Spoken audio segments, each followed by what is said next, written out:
We're live. Hey, everybody. It is the return of the Plus Size Models podcast with the addition of the entire Prairie Tails podcast crew. Yeah. We have Wes and George and me and Tim. And this is going to be a fun episode. We haven't got to catch up in a little bit. Old Mackinstash is back over there in New Hampshire, just living his best East Coast life, that damn East Coast elitist. And me and Wes are sitting here trapped basically in the house with a blizzard going on outside. So here we are. We picked a good day to do this, fellas. Yeah, we did. Nothing else to do here. I'll tell you right now. Right? Unless you're a blizzard or Arctic adventurer, there's not much to do outside here in North Dakota today. North Dakota is closed. I think you guys need to set up a camera and go out and do some snow angels. Record If we were covered up in like 2 seconds. If we were drinking Pendleton, we might go outside and do snow angels. I'll tell you what we could do. We could go outside and check the snow depth and fall face first and see how far to the ground. But I don't think that I don't think we'd get that far. How do you check the snow depth with a 40-mile-an-hour wind? Well, you just if you're drunk enough and if you wallow around long enough, you judge it based on how fast you get covered back up. Oh, there you go. Yeah. Yep, that is exactly. I don't think it snowed more than maybe 3-4 inches tops, if that. But that 45, 50 mile an hour wind outside is making things pretty real. Yeah, that's the worst out of all of it. Anytime you get snow, that is the worst. Yeah. The good news is, if you're a waterfall hunter south of here, the birds are coming, because you should have seen them coming by here all day long. Yeah, they're just going to go down and pile up in the lake. Yeah, it was nuts. As many as I seen today. I got a text here a few minutes ago from my buddy Nick Hislin in Stanley. He works, he's a kind of a handyman, but he also is a volunteer firefighter. And he said, he just texted me a reminder. He said, remember, driving in whiteout conditions may stall your vehicle, which was a reminder to me. I told him that we were safely tucked in at the house, and I don't think we're going to be going to the leader tonight. From when you tried to drive back a couple years ago? Yeah. Very, very similar conditions out there right now. Yeah. It's nasty. Yeah, that's no good. That is no good. And it's 50 degrees down here where I'm at. Yeah, it's it's going to stay cold here. It looks like in the extended forecast, it looks like the highs are going to be in the 20s maybe, and I think coming up early next week, I think we have 0 or 1 degree or something like that for lows. Wow. So it's -1 on like Monday or Tuesday night. It's coming then. Winter's arrived. Well, when you live here, it's only a matter of time. Who knows how long it'll last for? But the good news is we're leaving soon. Yeah. So who gives a shit? We can get 5 feet of snow and -40, and I could care less. Yeah. I leave on Monday, so I don't really care.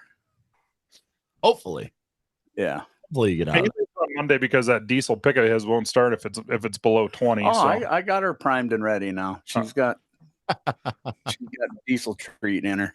So she'll crank right up. Well, the good news is that it's finally going to make pheasant hunting decent. Yeah. So one of the things that we definitely need to talk about, I'm interested to know how your season's been going. We've been following along on Instagram, and it looks like you guys have been doing pretty well. But I'm wondering if you guys have been having the same dang problems we have. We can't get birds to hold. They're just running like crazy. It's unbelievable. It's nuts because there's a field that we hunt that is a big switchgrass, solid switchgrass field, and they would get up 100 yards out and ahead of you, but once you got up to where that 100 yards was, there would be a rooster sitting there and it would hold. They're holding that tight. And some of them were adults, so I don't really but 30 of them would blow out. But there would always be one left, kind of like it's like a Sharpie thing. And I'm like, I don't understand what's going on, but sure. Yeah, they're out in the cornfield. They're out in the open. They aren't even around any cover. It's tough to get them right now, but yeah, they ain't doing that here. They just run. The population's stupid. I don't know what the DNR was looking at, but we've killed, I don't know, 160 some birds so far this season, and I'll bet you maybe 15 of them have been adults. That's so good. That's unreal. Yeah. Unreal. Yeah, if you're running 10-1 young birds to mature birds, that's a really nice ratio to hold. And there's even some that are still turning. I mean, there's some that are still don't have all their color yet. So that just means that they're, when they renested, Scenario, yeah. it was a late renest and it's still produced. So hey, I don't know. I'll take it. I'm not going to complain one bit. Yeah, the only day, what was it, 2 days ago that we went out with the two guys from down south. Yep. We had a little bit of snow Saturday, Friday. Anyways, what day is today? Tuesday. So yeah, Saturday. What day is today? Saturday. Yeah, Saturday. So we went out on Sunday. Most of the snow melted. It was up. Shit, it was 50. Yeah, it was 51 or something like that. We didn't get much snow, but the grass was wet. And for the first time all year, Wes seen 2 roosters land. We kicked them up. Bo had them pointed in a cattail slough, and the 2 gentlemen from down south. No, we'll just say they escaped for the moment. We gave them a reprieve.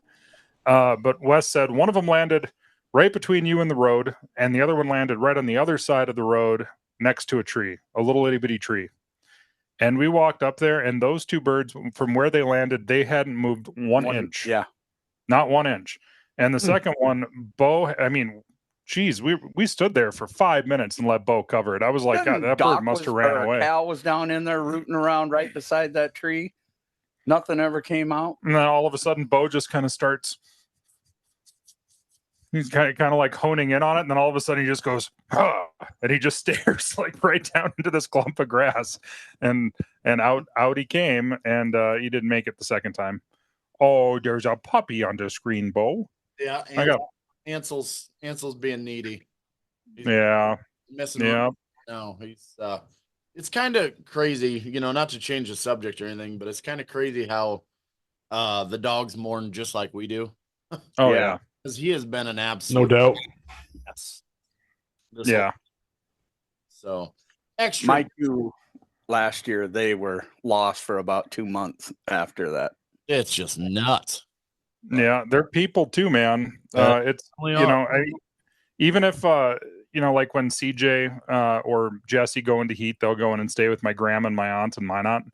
And it's not just because the boys are missing their girlfriends at that point. The little girls will just they'll just look around for the other one. Like, not everybody's here. Where's the other one? Yeah. And this podcast, we'll try to not get real sad, but when I had to put Rusty's dad down, we got back home and I had Ace's collar with me. And I set it out on a little table out in the mudroom where I put my keys. And I just stopped crying. And Rusty comes walking in carrying his dad's collar in his mouth. Oh, yeah. And curled up on the floor with it. And just like for a freaking hour, I was just a mess again. I was like, son of a bitch. Yeah. They're family, man. And it's tough on them just like it is on us. Oh, yeah.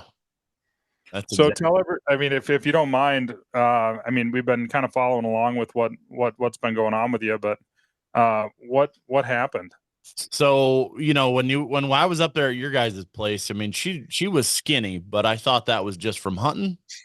Mm-hmm. And we got back and she just kept losing weight, couldn't figure out what it was. We had blood tests. We did all kinds of tests on her to figure out, it wasn't Lyme disease. It wasn't, her bowel wasn't twisted. Nothing was, there was literally nothing we could figure out.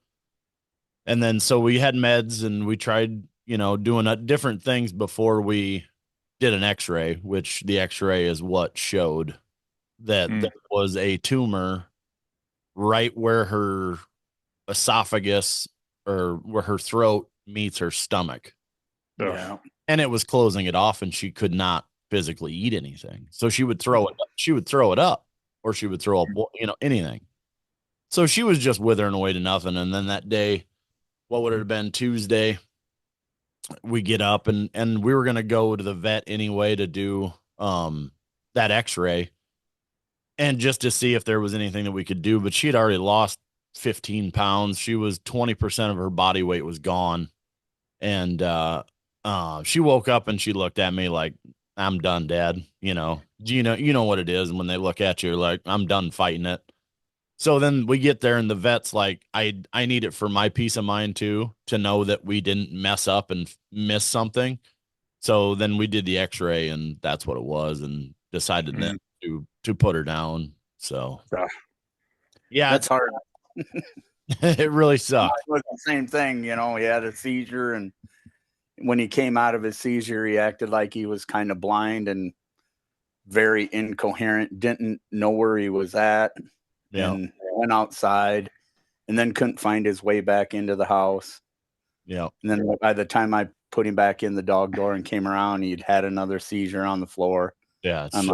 And he was just laying there looking at me like, yeah. Well, we had a really good day on Sunday. I mean, she ate, she was fine. I mean, she threw it up later on that night when it got bad again, but she was her normal self, and it was just crazy. Right. Yeah.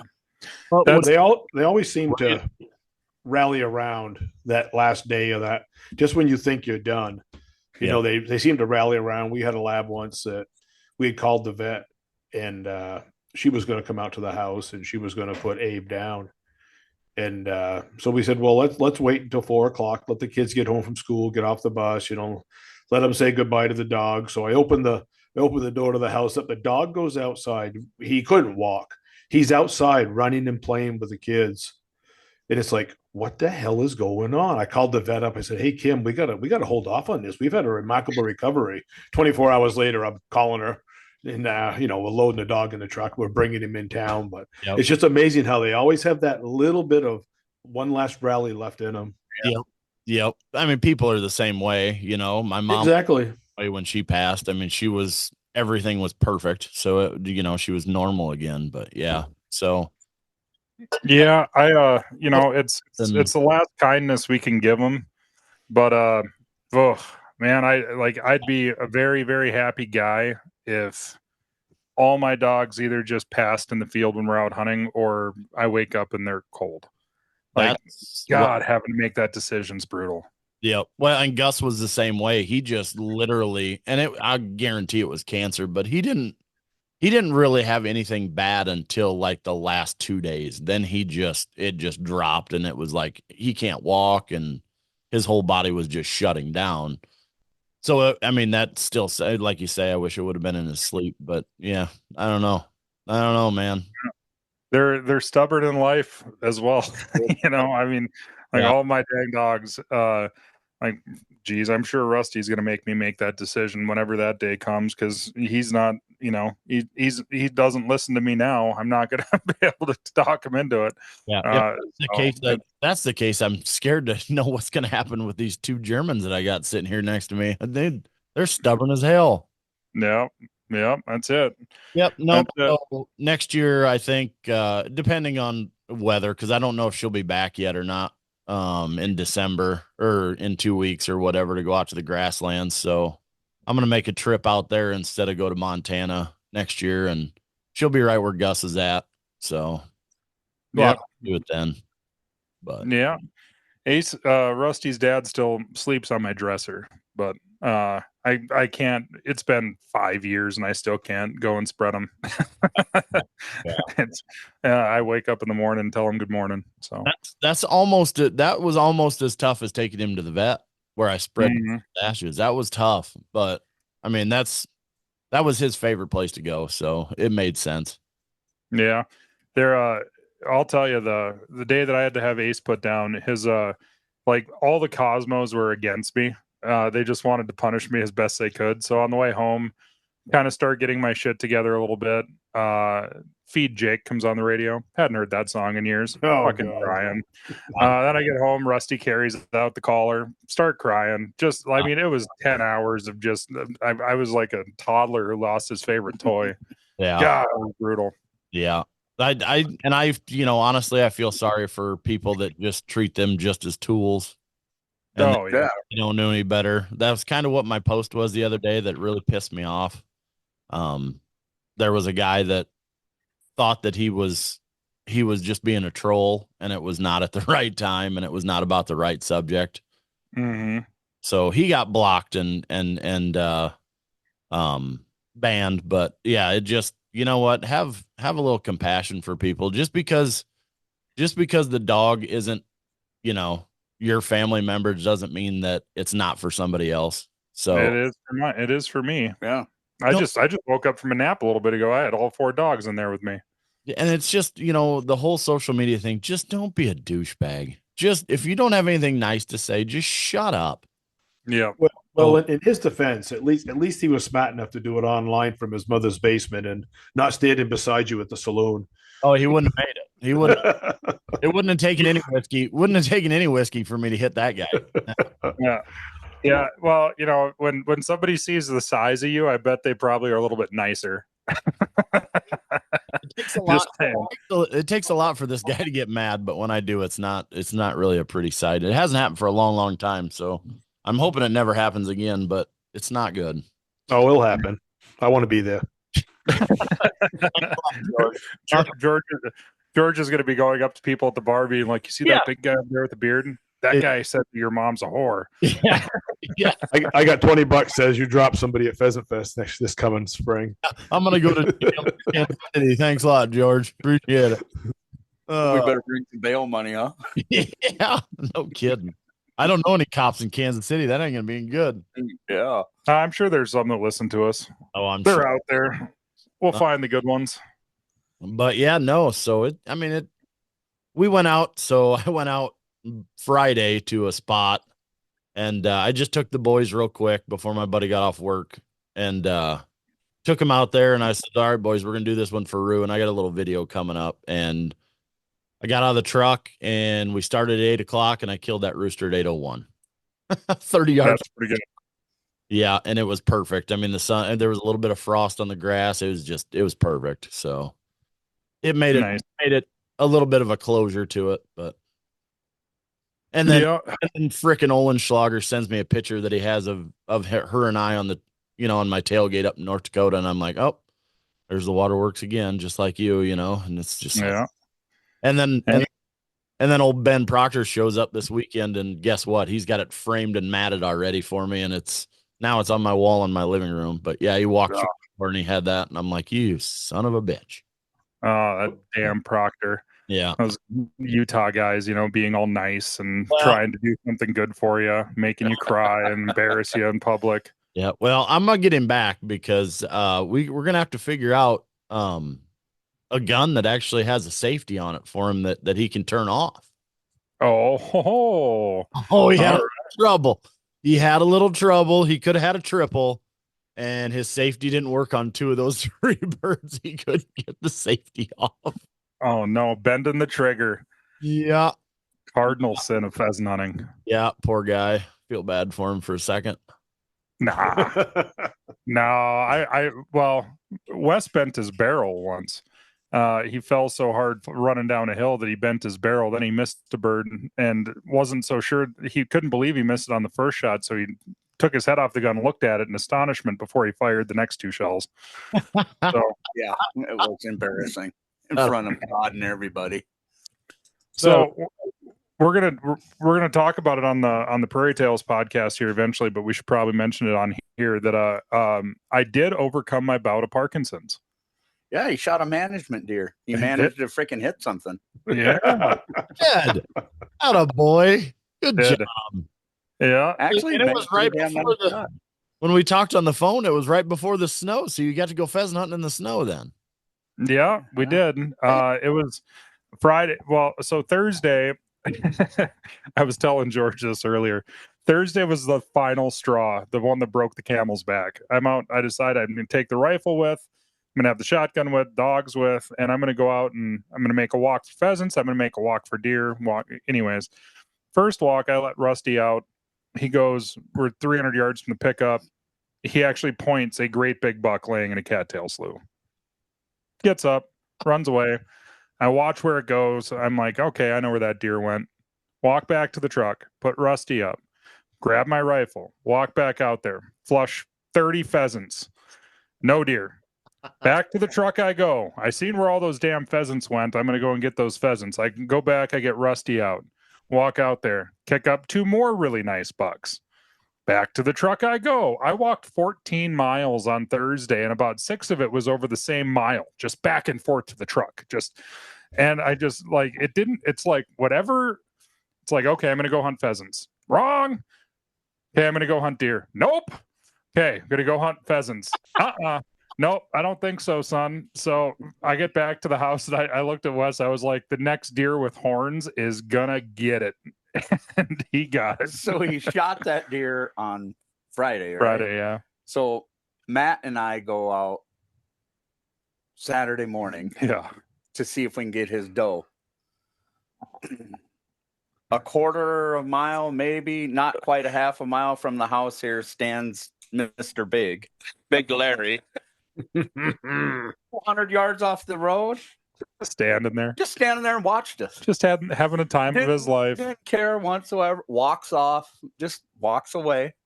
So we leave that one. We go up, we make the loop up kind of where we kicked up my buckeye shot and drove a little bit further. And here stands another one 100 yards off the road looking at us. So I'm like, Thursday night after that 14 mile day where I never pulled a trigger on Thursday. I never shot a pheasant. I never shot at a deer. I never fired a shot in 14 miles. I seen hundreds of pheasants and I seen 4 deer that I would have gladly put my tag on. The biggest one was roughly the same size as the one Wes shot, probably 150-inch deer. Happily put a tag on them. Any one of those 4 would have been way bigger than the one that I ended up shooting. Then I get back home. I got to go into Minot for pool league on Thursdays. And I'm driving between here and Old Highway 2. I almost ran over 4 really nice deer. And I was like, you sons of bitches. God damn it. Like, whatever. There was nothing I could do right that day. I could have walked into a whorehouse with $100 bill sticking out of my zipper and I couldn't have gotten any. Like, it was terrible. Yeah. When a bird hunter tries to deer hunt right there. God. Just commit, just commit to something. Whatever it is, just commit to it. And Wes, don't you have one of those guns that has a rifle barrel and a shotgun barrel? I do. Well, that's what you need, Tyler. You need one of them 20 gauge 30-30s. You can't have a dog Can't down. do it with a dog. Yeah. I could have killed all the bucks that I seen on Thursday. I could have absolutely killed with 7-shot boss. Absolutely. Like got up within 10 yards at the most. And every one of them, I'm like, you mother. Like, I could just shoot you in the leg and I could blood track you. I know I could get you then. Nope. Yeah, you can't have a dog down in deer hunt. Yeah. Yeah, and Rusty apparently decided he's only going to point big bucks because he pointed all 3 of the big ones that I kicked up. Oh. So I'm walking up there just all Elmer Fudding it, ready for a rooster to take off, and here gets just a tree with a body gets up and starts running. I was like, you son of a bitch. Who were we hunting day down by when Cal rode the doe out of the slough? Oh, God, I don't remember. Yeah, so George, Cal jumped on the back of a doe that was laying down, pounced on her, and it upped it jump, and he rode it for like 3 jumps and fell off. Mm-hmm. I think that was one of those piggyback rides. It was hilarious. Yeah. He doesn't have a great big set of nuts like that for nothing. Well, we had just got up like 3 roosters right there, and he was all bird crazy and running around and, bouncing through the cattails. And I don't think he even smelled that deer. He just bounced and landed right on top of that doe, and up she came, and away they went, and he fell off. And he didn't make her the full 8 seconds, I'll tell you. What the hell was that? Yeah, I'm not. I think Cal thought, "Oh my God, this thing's attacking me," and I think that doe thought, "Oh my God, this thing is attacking me." Cal looked at Wes. Did you see that? Yeah, I about got run over on Saturday by a little doe. She did the oh Jesus thing as she's coming through the I don't know what you want to call it, willow trees, the only path, and I'm of course my big ass is standing on it. Yeah, them are the worst ones. She did the Barry Sanders. She stopped at about 3 yards and then turned. Yeah. She's like, oh my God, Bigfoot is real. That bitch wants to eat me. Yeah, it's I seen a little buck, like a little 3x3. There was a line of us. There's like 4 of us walking, little tight draw, and dogs are ahead of us, and that the buck kicks up in between us and the dogs and runs back at us, and it ran so close to my buddy Mike that it actually ran into the butt of his shotgun and broke his shotgun. Wow. I thought that he was going to get skewered for sure. I was like, ooh, this is going to be close. Wow. Yep. Yeah. Those things, they're not the best at making critical decisions. Like they're kind of like squirrels crossing the road. Yeah. You know, like you see a squirrel get out in the road and it's like, okay, if he just keeps on going, he's fine. The squirrel's like, nope, gotta go the other way. Bam, dead. Yeah. You know, those deer are about the same way when they panic. Yeah. They're dropping like flies down here. The rut's kind of it's right in full swing right now, and they're dropping like flies. Yeah, I mean, geez, even that first weekend, that buck that Wess shot, that thing didn't get more than 3 feet away from his doe until the moment that Wess shot it. Yeah. I mean, like that thing would. I mean, we never shot at it when we initially kicked it up, and it ran. It didn't even want to run then. It got to the fence and it was just going to kind of stop there at the fence because I mean, like we were downwind of it. It couldn't smell us. I think the doe might have seen us or heard me. I was on the phone with the landowner making sure that we could cross his field, and that buck didn't want to go anywhere, and that doe decided she was going to run 4 miles, and that buck followed her the whole way. Yeah, right across 2 roads and down a tree row where God and everybody could see him, and then Wes whistled a little ball of freedom right through his ribs. Well, wasn't the best shot I thought I made, but it got him.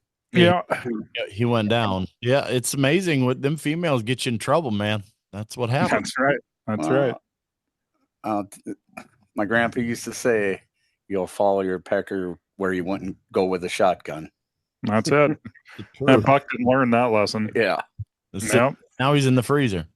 Yeah. Now he's in the freezer. Yeah. The one I got on Friday, we went back up. I was up there 3 times to the spot that we walked the first day because we did kick up Big Larry out of there. Our buddy Matt Schmidt said he hasn't been able to sleep ever since that deer got up in front of him. And I shot that buck at about 350 yards. I whistled 180 grains of freedom right through him, and he dropped in his tracks. And then Matt's like, "How come you didn't shoot the big one?" I was like, "What big one?" And he's like, "The one that ran right by you." Yeah. I never seen it. There's a little draw.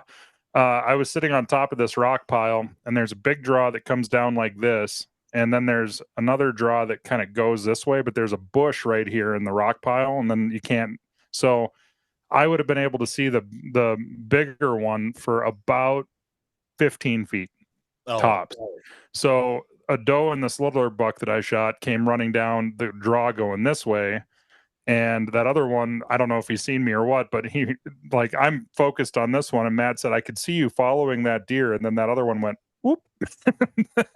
And then went back up the deep draw. Like that is the story of my 2024 rifle season right there. I mean, there is like some years you got it and some years you just don't. And this year I was just on the struggle bus. But the good news is I fired exactly 2 rounds at deer this year. The first one was a 350-yard running shot at the big one on opening day. And I had a gap in the trees about this wide. And I was like, well, here he comes like this. And I was like, well, I'm going to shoot right at the edge of these trees here. And hopefully the lead time's right. So if I would have hit that deer, I don't know, that would have been a bolt of lightning from God. But yeah.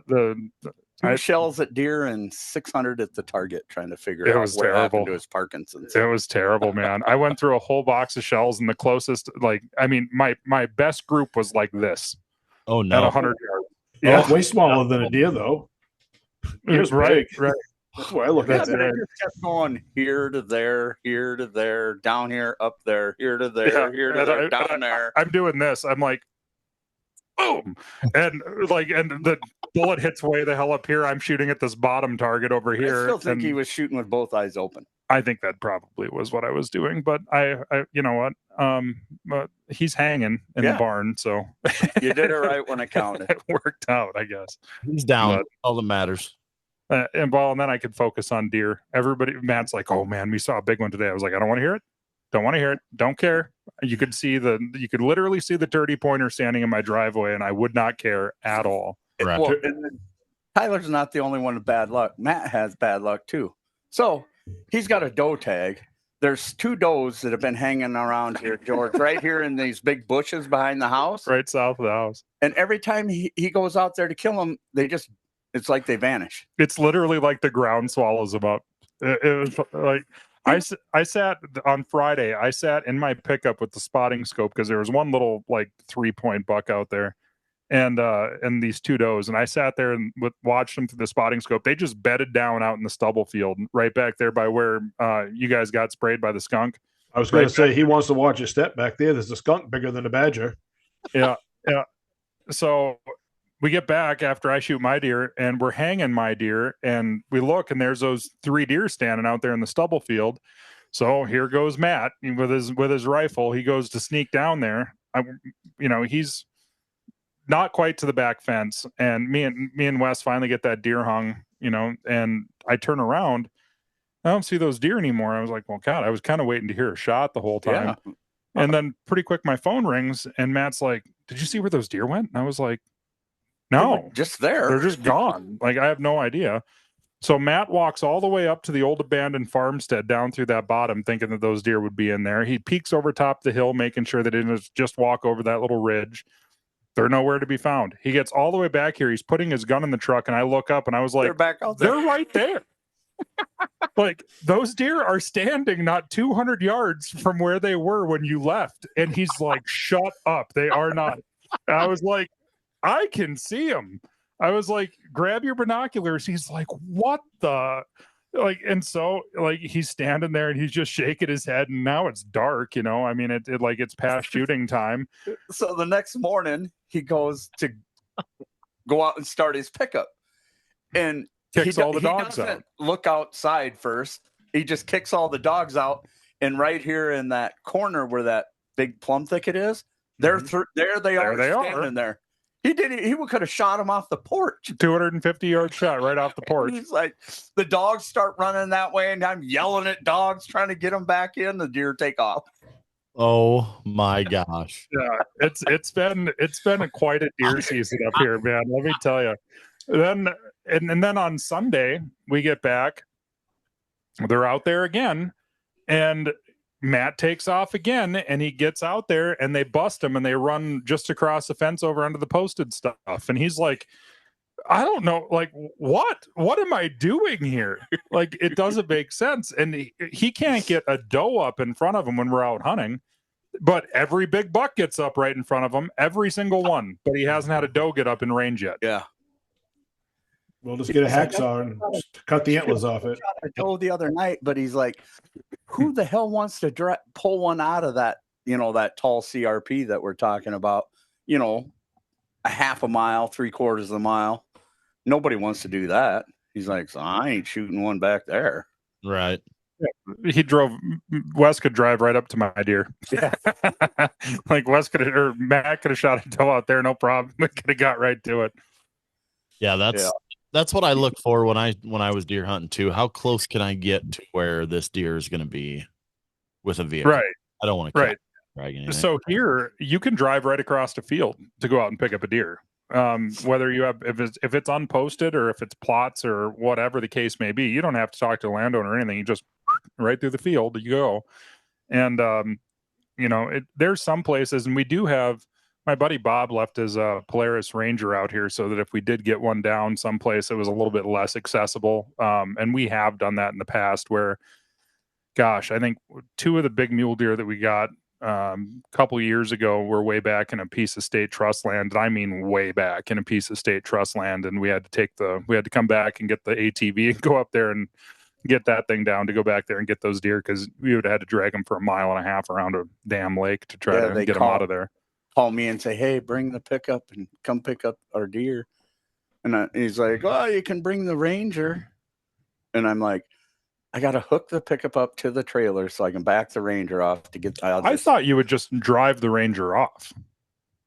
You can't, not without hooking up. Right. It'll tip up in the air and ruin his trailer. So I was like, Yeah. it's easier just to take the damn pickup. I can pick my way through any damn pasture. You just got to drive slow. Especially in Matt's truck. Yeah. Ain't mine. Don't care about it so much. You can go 45, 50 through a field with somebody else's truck. Oh, you thought you could, but not through there. Oh, she's a little rough. Yeah. Georgie, have you been out there chasing the mighty whitetail? I've been a couple times, but it's been pretty uneventful. I was hunting with my uncle the other day, and there was a pile of sign, and all I brought home was a coffee cup full of track soup. It was just couldn't seem to get onto them or get them moving. It's been warm, it's been in the mid-20s at night and warming up to 50 during the day. We're supposed to get some weather starting tomorrow. It's supposed to start raining. Couple days of heavy rain, so that will they'll change things up a little bit. You could probably go sneak around a little bit, although I don't sneak quite as good as I used to when I was in my 20s. But the branch has got to be at least, I'm 6'2". A branch has got to be about 5'2" in the air for me to get underneath it. And that's assuming you don't have your GoPro up there. That's it.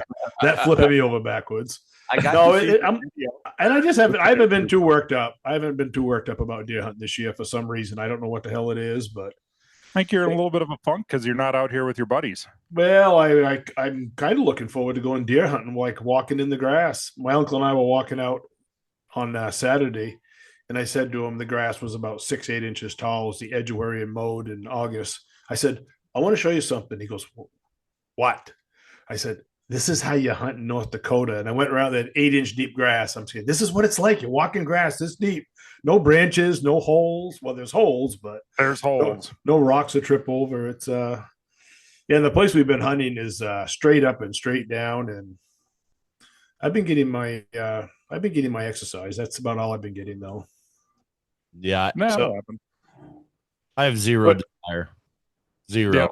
And I live in the big buck state, and I have zero desire to go chase them big rats. Yeah, it's I didn't know how much, as much as I used to do, and having not done it since 2010. Man, it brought back a lot of fun. I honestly think that's part of it. Like Iowa, you shotgun hunted, and we had a group that we shotgun hunted for 15 years with each other. I mean, my whole, I don't know, probably from middle school till college. I mean, we'd go down there and we'd stay at the cabin, do the whole thing. We'd do deer drives, and with shotguns, you can do all of that. And it was just an absolute blast. And then Iowa started leasing ground, and people would kick you off for, places that you've always hunted because it was leased, and it just turned into a chore. And I have no desire to do it anymore. You gotta have money in Iowa to really the pay to play thing makes it hard to it hard sucks. to play. It sucks, but it's all right. I'd rather go bird hunting. Yeah, and I was not excited about deer season until about 3 days before deer season, and then got pretty excited. Then I shot my rifle. Then I got less excited. It's like, oh no, like that should have just been that should have been the sign from above that this is not going to be your year. And I got that gun 4 years ago, and I shot it total, including sighting it in initially, 4 times. Five. Because you had times. 5 shells missing out of that box. That's right. 5 times in 4 years. And it was, it's, if you're not used to something, it's just different. And, I shot the other rifle forever. And I honestly, I probably could have taken out the 30-30 and just had some confidence and just went and pounded cattails and had fun. Yeah. Yeah, I don't know. Just I also thought about, it'd be kind of nice to get a bow tag and after work go, climb in a tree. It'd be on the way home from work, and then I'm like, you know what? Nah. Nah, because then I got to worry about getting it out. I got to worry about doing all that stuff. I'm like, you know what? Nah. Yeah. Yep. I'll just have my brother. I'll just have my brother shoot him and then give me back straps. That's all I care about. There Back you go. straps are pretty good. Back straps are pretty good. And and then Friday, opening day of season was a ton of fun. I mean, it was just a really fun hunt. And then Saturday, I missed a couple of coyotes, and I was like, God, like I was so far in my head. I was like, I just started dreading it. I was like, I know I should be going out. I don't wanna. It was like I was pouting or something. It was. I know. I woke up not early good. 3 mornings, came over, made coffee, waited around, and then finally texted him, are you going to get up? No, I'm not. We can go later, maybe. Yeah, like I mean, it's. I don't know what it is. Me and George were talking about it today, but I've just like it's not like I'm ready to leave. I'm ready to go and do something else, and I'm just like I'm not real excited about going out and shooting pheasants. I was telling George I don't think I killed more than maybe a dozen huns all year. I killed less than 15, 20 sharptails, maybe 20. And I've killed enough pheasants here now where it's like I just want to go see something else. I want to go do something else. I want to go someplace else. Sure. And deer season just kind of, it kind of reinforced that a little bit for me where it's like, it's like I'm just done. I want to go do something. And so we got about 10 days left before we pack up and hit the road. And I mean, Dave Miller's going to be up here. He's supposed to be up here tonight, like I said, but he'll be up here tomorrow. Assuming that they're saying tomorrow is actually going to be worse than today. Like they're saying the wind's going to blow legitimately 50 tomorrow. Oh, so we'll see if he can get up here or not. And then Thursday, Friday is going to be the wind's going to die way down, but it's going to be cold. And chasing roosters for a couple days and some fresh snow will be pretty fun. And then after that, it's like I'm just going to be packed and ready. Like I got to work one day after Thanksgiving. I got to cover for one of my employees, and then after that, I'm in the truck and I'm out of here. sure. It's been kind of a disappointing season up here. It's been tough. I mean, like the sharptails and huns were way less than they've been for a decade. Pheasants, the first couple weeks were really good, but now lately they've just been running. Rusty tracked one. Gosh, I want to say it was last Sunday. Anyways, he tracked one for 250, 300 yards running through some grass on the edge of the slough. And that bird still got up and flew 150 yards in front of him. I mean, from the point where he initially pointed it was over a quarter mile. I was like, this is stupid. Like I want to go chase some civilized birds now. Yeah. I want to go chase some quail down south. I want to go chase some chuckers out west, which now those aren't civilized, but just something different, I think. I had a thing that you'll like, would have been Sunday. Wanted a draw that, I mean, I pulled, so I was blocking. It was Ben and my buddy Terry that was walking down. Well, it was the guy that I got Gus from. He was up here hunting too. And I pulled up to the spot where I was blocking for him, and 2 roosters come out of the draw and go right up in front of me. I'm like, all right, well, we got, 2 in here that we're going to probably get a shot at. One flies up, comes back over me, and I dump it. And I'm standing there, and it was on the other side of the creek. I couldn't get to it. And I'm standing there just watching it, reloading my gun, and all of a sudden, these birds are just zinging by my head. And by the time I realized what the hell they were, I had 8 quail go by my face. First No way. covey of quail that I've seen up here in a decade. Like, no way. Actually hunting, we didn't get a one. Nice. Nice. So that covey's still in a good shape. And there was probably, I don't know, 15, 20 birds in it. So it was a good covey. That's a good covey. Yeah. Yeah, they'll be there next year. Yeah, it'll be a play. I mean, I hunt that thing probably 4 times a year for the last 10 years, and I've never seen a covey of quail there. So that's good. Who knows? Who knows where they come from? They were definitely not pen raised quail, I'll tell you that, because they were going mock Jesus by my head. Mm-hmm. Yeah, those ones where if you don't shoot at them when they're actually coming at you, you have no chance. Not a zero. So all the way back in October, which feels like about 7 or 8 years ago now at this point. That day that we were hunting that pheasant hunting tournament down there, George, that last spot that we walked, where you guys walked, you and Kirk and Wes walked back to your pickup along the lake. Yeah. The last 2 birds that I got down there, after we left you guys, we didn't see anything. Me and Terry and Bruce, and we're walking up this little draw, and Bruce and Terry are up on the top side, up on the easy walking stuff. I'm down there in the bottom because I'm the young guy, quote unquote. And I hear a rooster cackling, and here comes a rooster followed by another rooster coming right down the draw, like right directly at my face. And I was like, every once in a while, God just gives you an easy one, is literally what I said. And I sat there and I pulled up and I shot the first one, and it hit the ground, almost hit Rusty. I had Rusty out on the ground. And then the next one was coming, and I pulled the trigger, and that bird bounced off the first bird and landed at Rusty's foot. Oh, that's and I was like, man, like, no, that's what pheasant hunting's supposed to be right there. We walked 10 miles today. You're supposed to get an easy one every once in a while. I love it. Pretty cool. That's a hard shot. That's a hard shot, I'll tell you right there.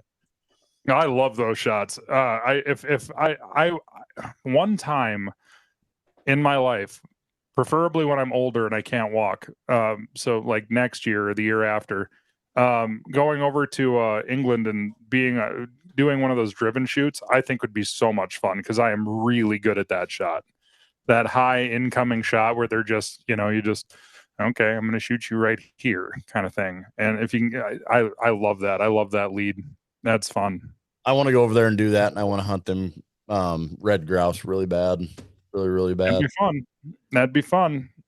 Yeah. One of these days there'll be somebody from England that's rich and listens to the podcast and sends us a Learjet or something, being like, I always really wanted to hunt with those 2 big fat guys from the Midwest. Yeah. I want to hear them breathe on their camera like we hear on their videos. Right. Yeah.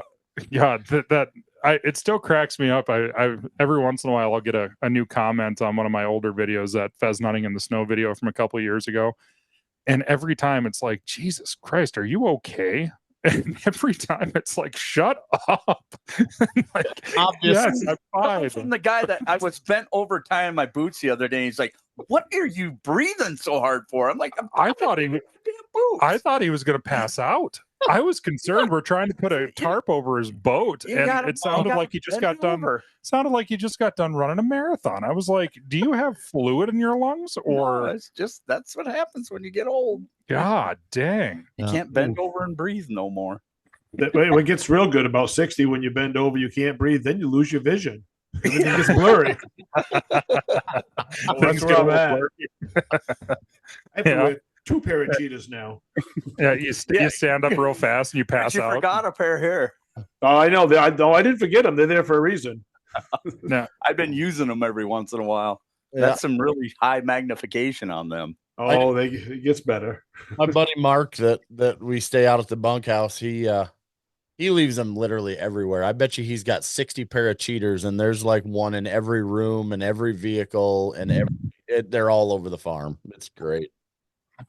You got to do what you got to do. Yeah. You got to have them. So I'm going to tell you right now, there's no other option. Yeah, it's this boy's birthday today, by the way. Mac's birthday today. Oh, happy birthday, Mac! 5 years old. Go get that dog a hamburger or something. He had. I was trying everything to get Rue to eat something, right? So I went and bought some dog food that nobody needs to be buying this dog food because it was expensive. But I'm like, it's got freeze-dried salmon in it, and I know she likes those pucks. So I'm like, all right, we'll try that. She didn't touch it. So I got the pucks also, so she would eat some of those, but that's their treat that they've been getting lately. $35 for like a 3-pound bag of those treats. And I'm like, okay, well, we're going to use these sparingly. You boys can get them on your special days. Right. Yeah. They're expensive. For Rusty's birthday, he got part of a ribeye. He likes ribeye. Yeah. He likes ribeye, and then he had a little bit of scotch, which he also likes very much. Scotch. I love scotch. Yeah, yeah. Rusty's basically Ron Burgundy. Yeah. I'm not angry. I'm impressed. Right? He looks at Tyler. He goes, "You pooped in the refrigerator." We've had that You discussion. ate a whole block of cheese. Yeah. He comes home and talks to him just like Ron Burgundy does with his dog. Yeah. The other day he was sitting over there talking to him, and Rusty's just wagging his tail, just smiling. Yeah, I'll look at Rusty. I'll be like, "Wag your tail if you're happy," and his tail just starts going nuts, and he starts licking my face. Yeah, he's right by my feet right now. He's my little buddy. Yeah. Oh, yeah. And they wonder why we get upset when we lose them. Yeah, right. You're so goddamn attached. It isn't even funny. Yeah, I'm not sure who's more attached to who. If I'm more attached to Rusty or he's more attached to me, but it's close. Yeah. Well, I've hung around both of you. You're more attached to Rusty. Well, only when his little girlfriend Cricket's outside. Then he has less interest in me when there's a female around. She has been such a treat since we got home. I mean, we're at a whole new different place. There's no How's more. her leg? It's better. It's gotten better this week. She's not limping when she first gets up in the morning. So it was just. I think they were out there wrestling and playing, and someone got T-boned, and because they were playing that game this afternoon. It sounded like a dog fight out there. If someone was walking by, they would think that's what it was, but they just run and chase each other and wrestle each other to the ground. Whether it's cowpoke steer wrestling, or I don't know what they call it, but they're having fun. I think she just hurt her leg. She's fine. Here's one for you, Tim. So today, with the blizzard, I'm just hanging around, getting my camper ready to seal up for the winter. I have my lab pup out, and he's just kind of hanging out with me today. First time he hasn't ever really tried to get into anything. He's just hanging out, sitting on the dog bed, sitting by me whenever he wants to. And he walks over by the door, and I hear him throw up. And I'm like, what in the walk over there? Take a wild ass guess of what this dog threw up.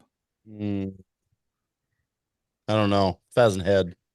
No, a shotgun wad. Don't know where he found that. Where the hell would he have found that at? Don't know where he found that. I mean, the whole wad. Just blah. What the heck? Eating the wad for? So where the hell would he come up with it at? I'm telling you right now, Finn used to retrieve wads. When I would shoot a bird and we couldn't find the bird, 2 or 3 times he brought me the wad back. If you can imagine that, because he could smell it. It's got the gunpowder all over it. Right. Well, he ate it. Better out than in, because I mean, you don't need real tight constriction on a good turd coming out of there. You know what I mean? But a lab, God Almighty, a lab could pass a salad bowl. Nothing about a wad. Yeah, but I mean, it was just weird. He went over, got a drink, and then he's around the corner, and I hear him go, and I heard the gushing water that he had just drank, and I come over there with a towel, and here's a freaking shotgun wad. Well, at least he got it up. That's the first I've ever heard that. For one of these days, I'm going to come up with an alarm clock sound that's a dog vomiting. Yeah, that'll get me up so fast. Instantly. From like, oh god, dead sleep to full go, and like it. If there was armed intruders coming in my house, I wouldn't wake up as fast as I will if I hear a dog getting ready to vomit. For 100% correct. Oh gosh, there is nothing that'll get me out of bed faster than that. Yeah. Yeah, it is definitely. Thinking about it. Yeah, I don't want to hear that anymore. So Tim, what's your schedule like coming up here? So the problem is, not going to do South Dakota. The weather's not going to be anywhere near appropriate. No. I have to work on the 30th, which is Saturday. Okay. I can get down to your house on the 1st, but then the 2nd and 3rd, that's Monday, Tuesday, son. You might have to be working. Let me talk with the kid at work, but we could probably figure something out.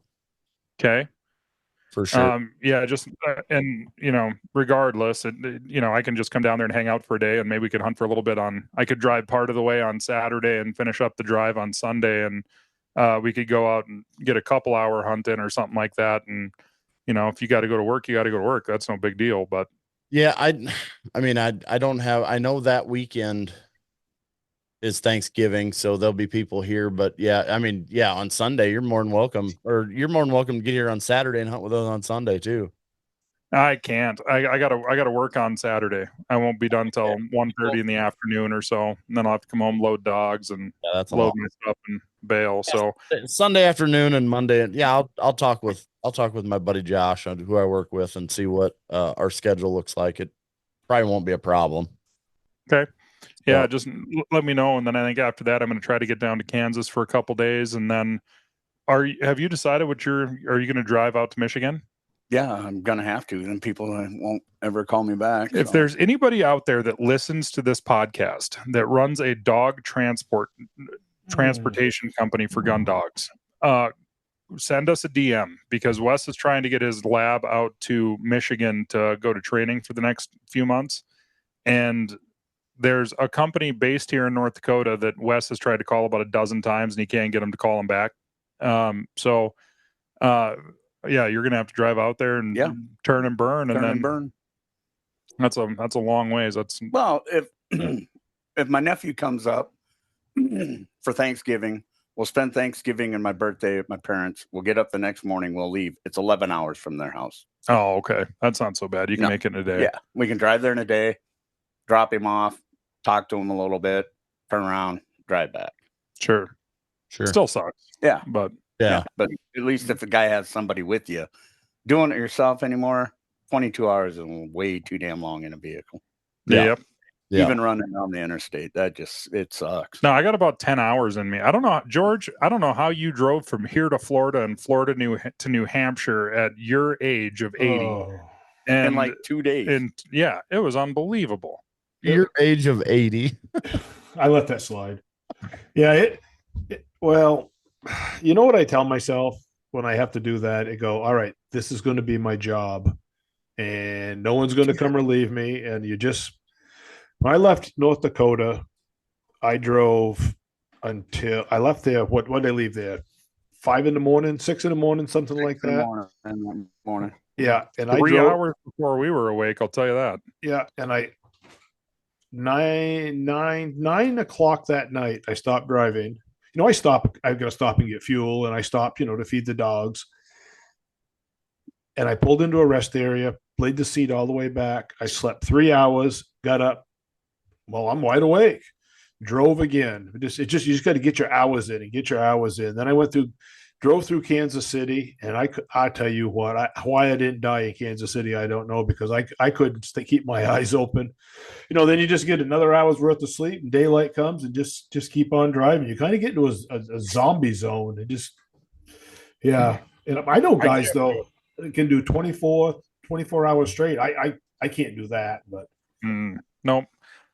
I'm never in that big of a hurry, and quite honestly, I've never had that good of a work ethic. So, and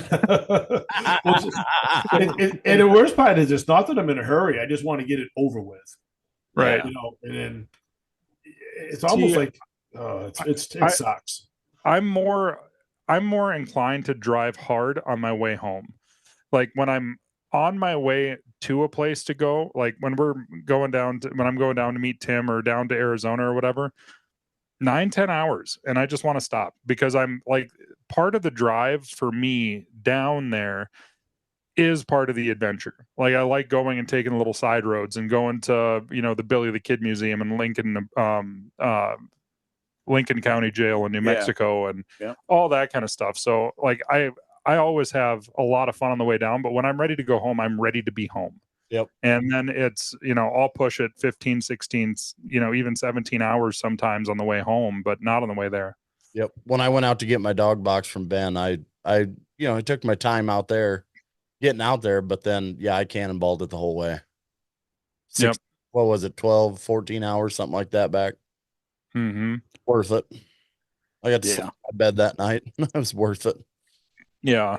Well, and that's part of the thing with traveling with dogs that is tricky, so as I'm I stop for gas or whatever, I'm on my phone Googling, I kind of know the route that I'm going to be taking, and I'm looking for a hotel that's not going to extort me to let my dog sleep in bed with me, because I don't sleep very well if I don't have my dogs in bed with me. Yep. And sometimes it's 3 hours before I want to stop, and sometimes it's 3 hours after I want to stop. But that's when I have a goal to get someplace, then I can get there. Yep. But otherwise, it's like, okay, well, I was going to drive farther than this, but I got a hotel here that I can have dogs inside with, and everything else. Well, I'll stay here. It's fine. That's the hardest part is the dogs. That's why I slept in the truck when on the way to Florida, and then from Florida back to New Hampshire. I just chose to get 3-4 hours when I could get it, and just get up and keep driving again because the dogs do make it hard. Oh, yeah. And Mike, and well, the lab's not bad. She doesn't even. I think I could probably just leave her in the truck for a week straight, and she wouldn't care. She'd just kind of sit there and look at you. But Cricket, every time I put the directional on to pull over, whether it's to get gas or whether it's to take a break, she thinks we're going hunting somewhere, and she's jacked up. She's been riding long enough. She's ready to go. Yeah. Put that dog in a kennel, she won't know when you're turning on the blinker. Well, yeah, I got her in the back seat. She likes to be comfortable. Yeah. Little diva, feathered in. Do you have pet seat belts in that Subaru you drive, or what? No, I've got that 18-inch long cable that's tethered to the child restraint. They can get around okay. Yeah. And they're not wrestling with each other, and they're not jumping over the seat. They're just sitting back there. So 2 years ago when I was coming back from Arizona and the transmission was all messed up in my pickup, and I had to drive Robin's little Hyundai Santa Cruz back. If you guys don't know what a Hyundai Santa Cruz is, you should Google it, because it's like a Hyundai car El Camino thing. Me and my 4 dogs in that thing, let me tell you, there's no room for kennels, and those dogs were like, I gave Rusty the front seat. He was riding shotgun, and the other 3 are in the back seat. And half the time they're stepping on each other, trying to move and just kind of rearrange and everything else. And I was like, God, I don't know how anybody does this. Yeah. Like, put them in the kennel. They got their own space. They can relax. They can stretch out. They're fine. But God, having them out of the truck or out of the box is tough in a car anymore. Yeah. Other than Rusty, he rode around with me on the dang mail route for so long. Like, he'll just sit in the passenger seat like a person, just looking. Yeah. See, Doc is great in the passenger seat. He just lays down, doesn't move, just lays there. You put Biff in the front, he wants to sit on the damn console and be right next to you, and then has his head down looking out the window. So he's right in the way. Anytime you want to look out in the mirror, whatever. Yeah. But it's hot or cold, too cold, I always put him in the back seat. Yeah. I got that baby gate that I put one of the little clips around my headrest, put a baby gate, and then 2 dog beds back there, and then they can just lay back there in the heat, and they're not freezing ass cold. Yeah. Cold or hot, it's an issue. The heat is the worst one. You put the kennel covers on them kennels, and you put them underneath the topper. Dogs don't get cold. No, not very easily. I mean, the first time we ever drove down to Kansas, it was negative 20 degrees when we left North Dakota. And I was very concerned about the dogs being in the back underneath the topper. And you'd go back there and you'd open up the topper, and then you'd unzip that kennel cover, and the steam would just roll out of that thing. And there was like frost on the inside, and like the dog would come out of there basically not panting, but not shivering neither. Like, they were comfy. The only time that can be dangerous is if you put your dog in there wet. Mm-hmm. After they run in snow, it can get a little bit iffy. Yeah. That's why if it's snow on the ground, I always carry a dog bed on the back seat and throw them in there and have the heat on them for a little bit, get them dry, and then put them back there. Sure. Well, gentlemen, we should probably wrap this sucker up. Between the dogs and Wes sitting in here farting, I got to get out of this little room. It's the dog. I don't know which one it is. There it is. It wasn't. Ooh. Was the dog. Poor Rust. It was not me. He who smelled it usually dealt it, but my God, it's rough in here, man. My eyes are watering. You notice it hasn't happened since they all left. Well, they couldn't stand it either. Well, it was the old one laying on by your feet because my getting hot. I posted that picture of those sharp-tail fajitas and it went right through you. Yeah, no kidding. Well, me and Wes haven't been the greatest about going grocery shopping lately, so we're kind of scraping the bottom of the barrel right now. You don't want to buy a bunch of stuff. We're leaving. I leave in less than a week. Here's here's one for you before we leave. So Barstool Outdoors was here, and they brought the chef Donnie with them. He cooked the best pheasant I've ever had in my life. I'm not even lying to you. It was the best I've ever had pheasant. He browned it. He had some pancetta, I think is what it's called, whatever that meat is. Yeah. Sliced it up, and he fried that. Then he put onions, mushrooms, and then he made like a mushroom cream sauce, and then put it over top of them pheasants that were, lightly breaded, fried. Oh my God, dude. It was literally the best pheasant that I've ever eaten. It was amazing. It actually had flavor, huh? It did. It tasted amazing. Yeah. I was thoroughly impressed. Well, I got a text earlier today on our little adventure out west when we're in Nevada or in Idaho. Hank Shaw is going to fly out and hunt with us for a week. So there you go. We'll have a little bit of good home cooking for about a week on that trip as well. Damn right. Yeah. Anytime Hank's involved, that would be all right. Yeah, I don't have to cook. I'm great. Grad. Sister cooked tonight and fed me uncooked noodles. You ever had raw fettuccine, George? They were a little crunchy. It's still a little crunchy. Oh no! That 12 to 15 minutes is just a suggestion. It is just a suggestion because I had those things in hot water boiling for 20, and they were not done. Oh, I wasn't complaining because I didn't have to cook. Dude, so I just ate.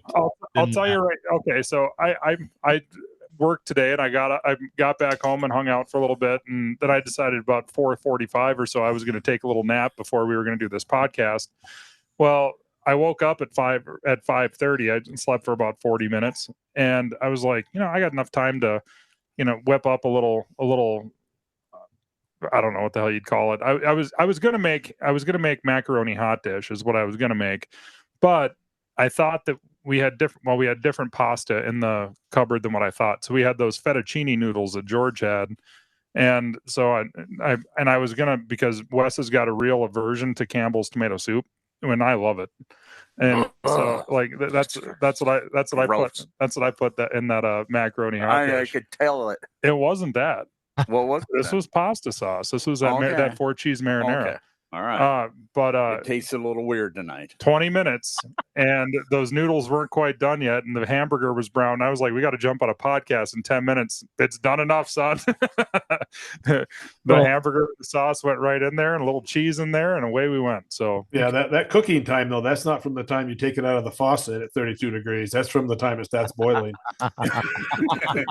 No, it was boiling for a good 20, and they still weren't done. But that's crazy. Whatever. It wasn't bad. That's why I thought it was West. Added, a little bit of crunch every once in a while. Yeah. It's like somebody added a little something to it. You got to add a little texture to that stuff every once in a while. Right. Keep your teeth shiny. That's right. Takes the plaque off just like a dog. Yeah, it was like it's like when you're eating sharp-tail fajitas and you get a little crunch from a BB every once in a while. Nothing wrong with that. Just a little texture. It's non-toxic. It's not going to hurt you. Just eat it. Swallow it. That copper-plated bismuth, that's a poor man's gold tooth. That's right. Well, you might need one if you bite into that stuff real hard. Or that TSS out of the Boss Toms. You're definitely going to need some dental work after you bite into one of those things. Yep, I'd rather eat the crunchy noodles. It'll be fine. It'll be fine. All right, guys. Thank you very much for listening. Yeah. We are going to have a bunch of podcasts on the road coming up here real soon. We're taking all the equipment with us. We're going to podcast our way all the way down.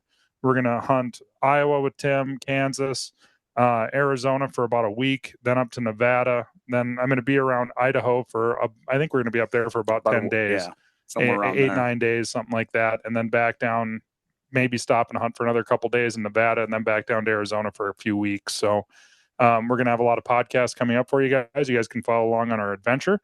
And George, you just you're going to be beamed in through the internets and co-host with us, and you're going to be able to hear all of our tales firsthand. I'll live vicariously from my basement. I'll tell you what, you look like one of those keyboard warriors down there. You just need to start playing some Call of Duty and calling kids shitheads and stuff like that. It'll be great. Yeah, that's just what I should do. Yeah, that's not really not my speed.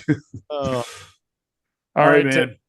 Give me a call in the next couple days and let me know if you think you can get that Monday off, and we'll start getting everything planned up. Yep, for sure. Not a problem. Have a good one, All right. guys. All right, boys. We'll talk to you soon. Later, fellas. Later. Bye. Bye.